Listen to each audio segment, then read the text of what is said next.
Hello loves! Once again, I am Silent3 and this is my kitchen. Today we're going to be making chili. I'm pretty excited about this one. In order to make it, we're going to need a lot of ingredients. We have steak, pork sausage. This is in no particular order. We have our beef bouillon, some celery, garlic, jalapenos, onions, bell pepper, crushed peeled tomatoes, roasted green chilies, beer, and a whole bunch of spices. A lot goes into this, clearly, but it is totally worth it. One thing that I like to do when making this is wear gloves. It seems like such a small thing, but there's a good reason for it, I promise. I am fortunate enough to not wear glasses or contacts. My father, on the other hand, who is the one that I usually make this with, or who taught me how to make it, he does.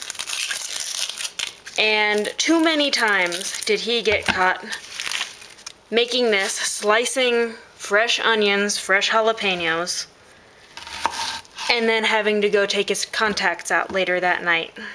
It's just not a good time.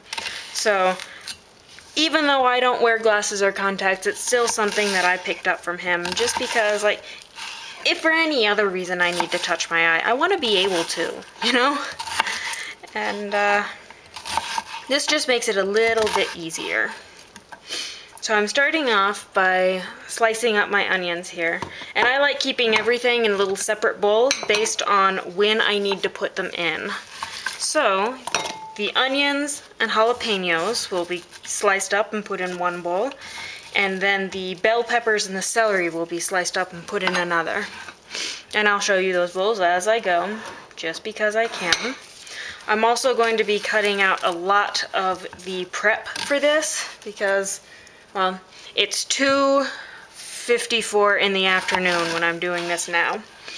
If I'm lucky and I remember, then I will point out when I finish, because the prep for this takes a lot of time, and I really don't think anyone wants a 5-hour video of me chopping meat and vegetables just to make chili.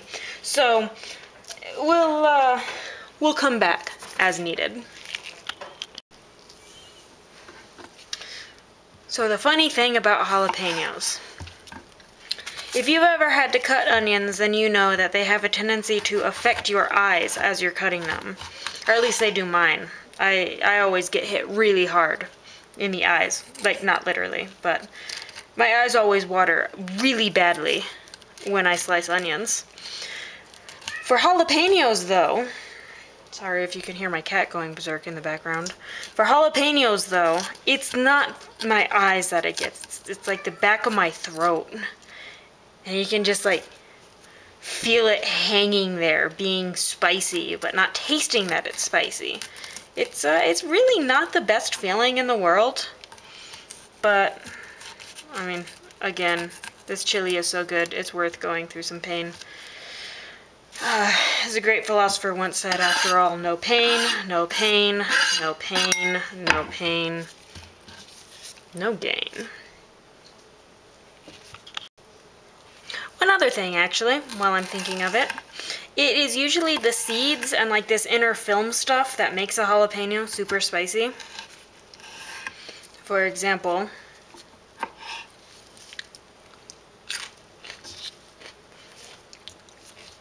I mean, yeah, there's a bit of a kick to it, but it's not bad, as one would think eating a straight jalapeno would be. So I don't like super spicy food, so I'm getting rid of the seeds and a bunch of the extra filmy stuff. That's probably not the right word for it. Or like a spongy type stuff? I don't know, whatever. But I like getting rid of a bunch of the extra stuff, so it doesn't end up being completely face melting once we add in all the chili powder and stuff like that. So I learned something neat. Apparently you can buy celery by the stalk. This makes me really happy, because I don't really like celery that much. And Dice does, but he doesn't look in the fridge very often and still basically doesn't eat vegetables. So if I have to buy an entire heart, are they called hearts, of celery, then most of it's just going to go to waste because we only need 2 stalks for this chili. So being able to buy it individually like this, huge help.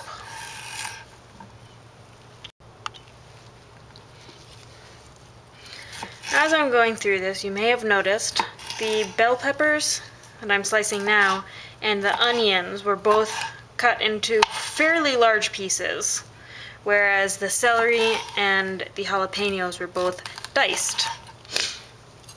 That is how the recipe words it, but also how I like to do it, just because I'm a sheep and I follow the recipe. Yay! Alright guys, I have finished cutting the vegetables and now it's time to move on to the meat.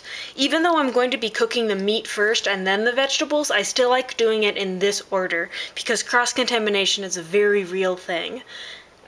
People could get sick. I mean, be honest, there's a lot at risk here. First thing I like to do is get rid of some of the extra fat that we don't need. Now, like the marbling going through the middle of it, that's fine. We want some fat after all. We just, like some of the gristly bits at the edges, we don't really need those. So I'm going to get rid of them. And then for the steak, all we're going to do is cut it into bite-sized pieces. I realize that this is like that varies. What I would consider bite-sized might not be what other people consider bite-sized, but I go by like maybe what a standard person would do or consider as a bite. Like that or something. We'll get to the other end of it later. I just like doing some strips first and then going through and cutting the rest of it. I guess that's kind of how you have to do it, unless you want to like go one at a time. But God, that would be tedious, wouldn't it? This takes long enough. We don't need to add in any extra work that we don't have to.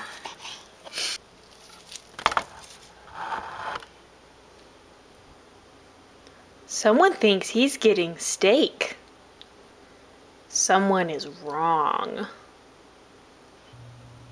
Okay, so the next order of business is the spices. I like to get everything all together before it's time to go. That way when it's actually cooking, I can just throw it in and go. So, you see a lot of spices here. We're using all of them, and we're using a lot of them. I just take those lids off because it's not worth fighting with them. Everything seems to go in full amounts. We have 2 full tablespoons of cumin seed. Obviously, I'm not taking the extra time to make sure that everything is perfect. So, like, I don't use leveled off. The way I see it, it's kind of more of a suggestion. Here I am talking about being a sheep. Whatevs. You cook the way you want to cook. I'll cook the way I want to cook. Now we use 1 full tablespoon of coriander seed. We're gonna spill some as we go. The only time I ever use these spices is when I am making this. So I'm not too worried about like mixing some of the spices together. Okay. Remember earlier when I said that we were going to get rid of some of the extra seeds and other things in the jalapenos to keep it from being too hot? Do you remember that? Yeah, I remember that too. Now we're gonna add 5 tablespoons of chili powder. It seems like a lot, and that's probably because it is. It is a lot. This is a lot of chili powder that's going into this. But, I mean, hey. It's still good. I don't like things really spicy. I should probably let you know that now.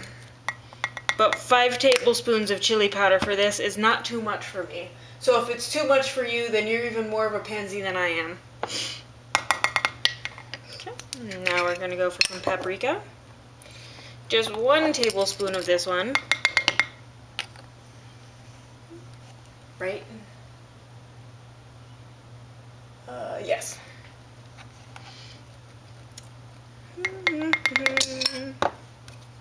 I'm making a bit of a mess, and I think that's the way it should be.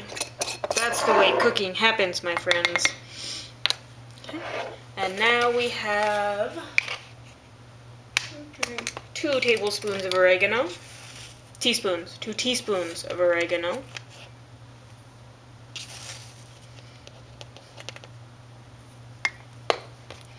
Oh, that smells really nice.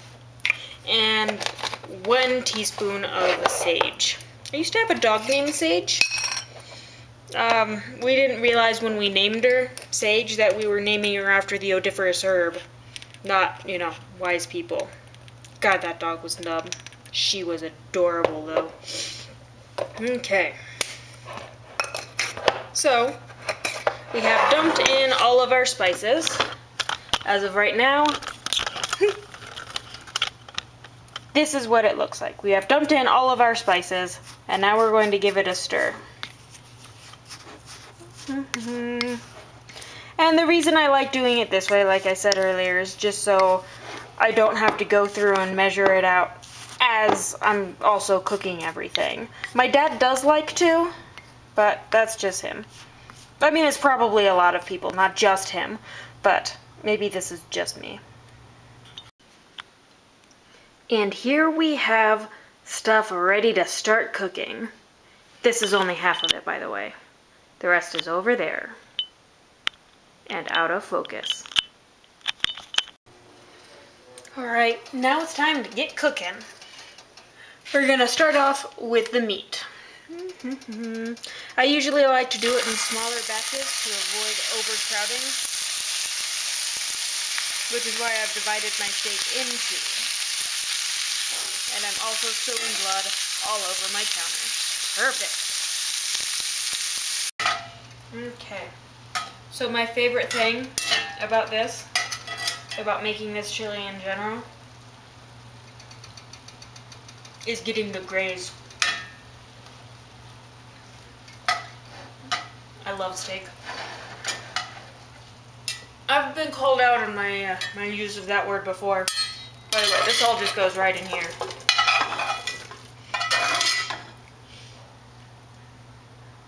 I was told that I can't use graze because that is a term generally reserved for herbivores. I'm eating an herbivore, so I think it counts. Next up is the pork sausage. This is another one that you can graze on as you go, but make sure it's actually fully cooked before you do it. Again, with that whole raw pork products and stuff. So one neat thing about using this kind of pork is you get to like squeeze it out like toothpaste, and that amuses me a lot.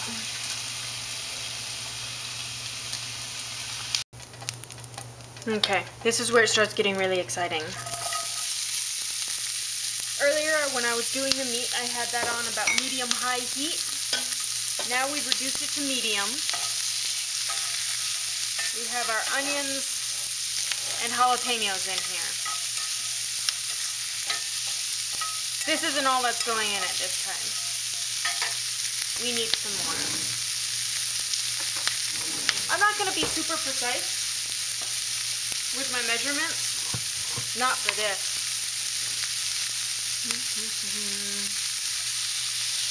But we need some garlic. Now, I like getting the great big jugs of it because I use a lot of it. And according to this, half a teaspoon is approximately 1 clove. So, that is about 5. And this gets mixed around. This recipe uses a total of 10 cloves of garlic for this part, but because I'm doing it in batches, this is only half of it, which is why I used only about 5. I will be doing this exact same thing again. This is a good time with the garlic juice and all of that to make sure that you get any bit of pork sausage that's still stuck to the bottom of the pan. And all we have to do is just saute this for a little bit.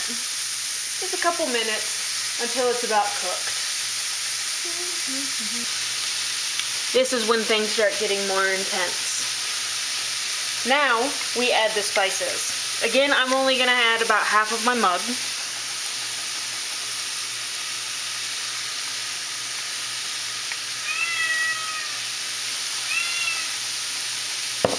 That's about half.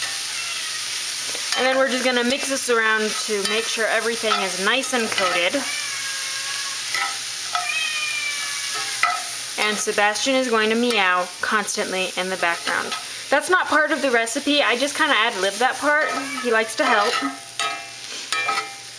Speaking of the recipe though, I have mentioned it a few times. This is not something that like my dad came up with. This is not his chili recipe. I don't know if any of you are familiar with that old show, Dinner and a Movie, that used to play on TBS. Can I help you, sir? This is not for you. This is not for you. Shush! What is wrong with you?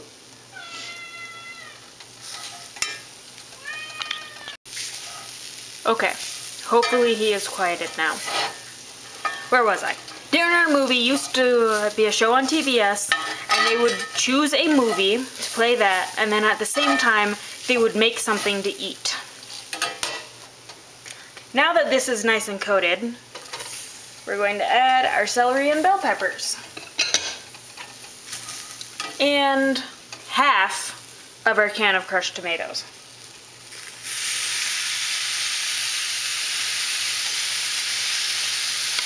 Yeah, that's about half.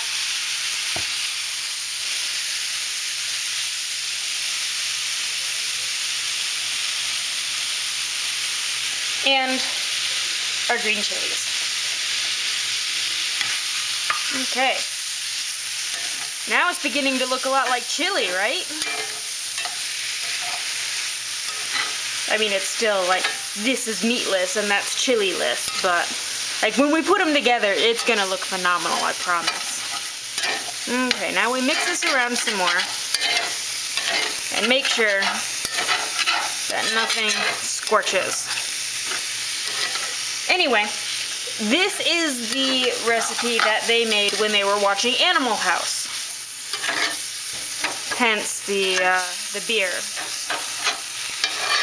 So you can find the original recipe on the website, and I'm going to go ahead and post the original recipe in the description as well. However, there are several things that my dad and I have done over the course of the years to change it. For example, the green chilies that I just added in. I added in a 4-ounce can. And this is just for one. I'll have the other 4-ounce can later. So it's going to be a total of 8 ounces. The original recipe calls for 6 ounces. So long my father and I searched to find a 6-ounce can of chilies, and we could never find it, ever. So we figured, what the hey, we have these 4-ounce ones, we'll just use 2 of those and have a little bit of extra chili peppers, that's fine. Well, at one point, I had actually found a 6-ounce can of chili. I was so excited. So I got it, and I made chili, and it wasn't as good.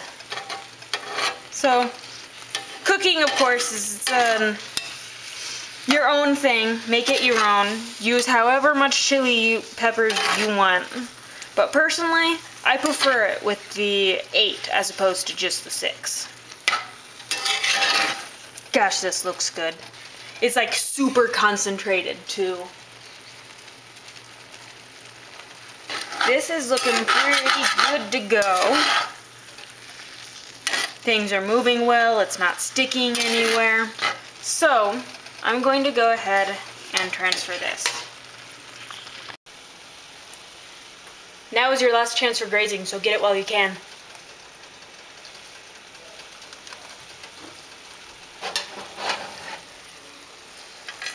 Okay. And in it goes. Man, I should have grabbed another piece.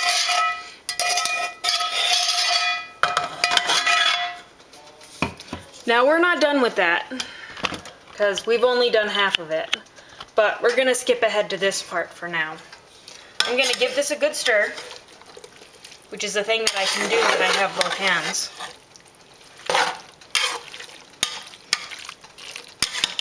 And we're going to add the only dedicated liquid, the beer. Personally, I don't actually like beer. And I'm not trying to encourage anyone to drink, which is why I covered it. I don't know, it just seemed like the right thing to do. Okay, so we'll do that. And once again, the recipe also calls for something different. They say to use actual bouillon to like make it and then add the 2 cups or whatever, but man, that just seems like work. So that's why I use the better than bouillon. It doesn't add any extra liquid to it, but the beer's enough. And I just put a dollop in. It's like sour cream, a little dab will do ya. It calls for 2 cups of beef stock. This, a single teaspoon makes a cup. So, I'm going to put in about that much. And I'm going to stir it around to try to get all the extra stuff off the spoon. I don't want any to go to waste.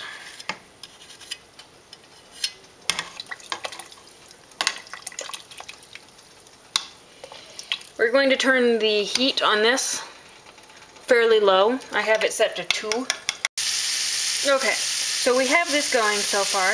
We have our beer in there. We have our better than bouillon. The one last thing that we need is a bay leaf. Just throw the whole thing in, because that's how it goes.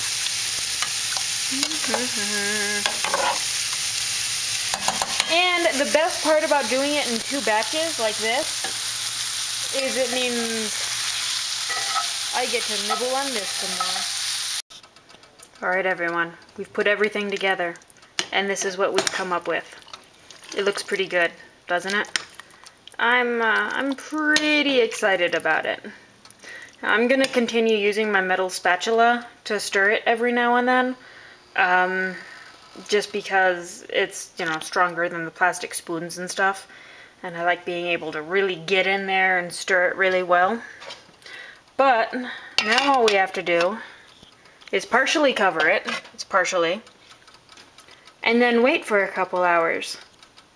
There's the time now. We started this just a little bit over 2 hours ago. It's been quite the haul, but in another couple of hours we will have some fantastic chili. Here's how we're doing so far. When it's been simmering for a while, all of the good stuff goes down to the bottom, and that's why you have to stir it every now and then. Oh man, but it looks really flippin' phenomenal right now. I wish you could smell what I'm smelling. It's not quite done yet though, because we're missing one key thing to chili. The cornbread. I didn't think about it while I was putting it together, mixing up the batter and stuff.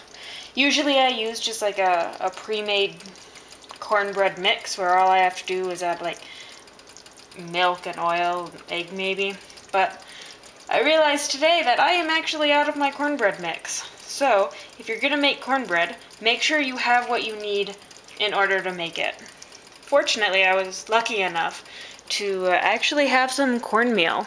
So, this is gonna be a special treat today because we have cornmeal muffins made from scratch. Pretty exciting. I know usually when I make the other ones, I fill these about 2/3 of the way full, and that's about right. But this is my first time using this exact recipe, so I'm not entirely sure how much is going to be needed.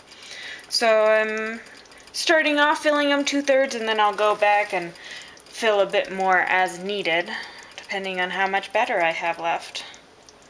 Which looks like isn't going to be a whole lot. Good deal.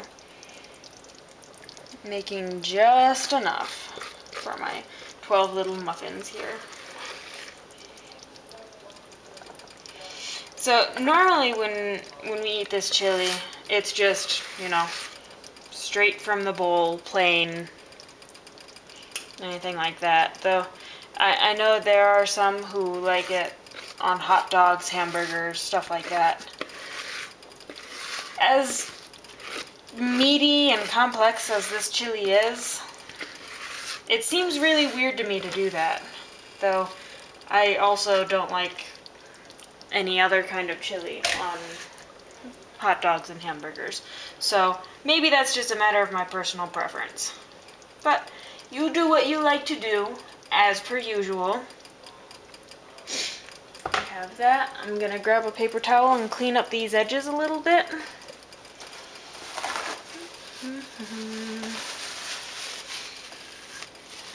Then I'll go ahead and bake this, and when this is done, then dinner is ready. It is about 7:15 now. So we started at 3, and here we are more than 4 hours later. So by the time the cornbread is finished, it'll probably be about 4.5 hours from start to finish. So that's kind of what you can expect to set aside, keeping in mind that like 2 hours of that was actively doing stuff.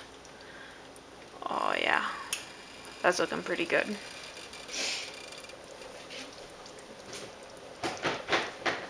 Two hours of actively doing stuff and then simmering for another couple hours, depending on how long. The longer this sits, the better it is. So that's definitely something to keep in mind. Which also means it makes amazing leftovers.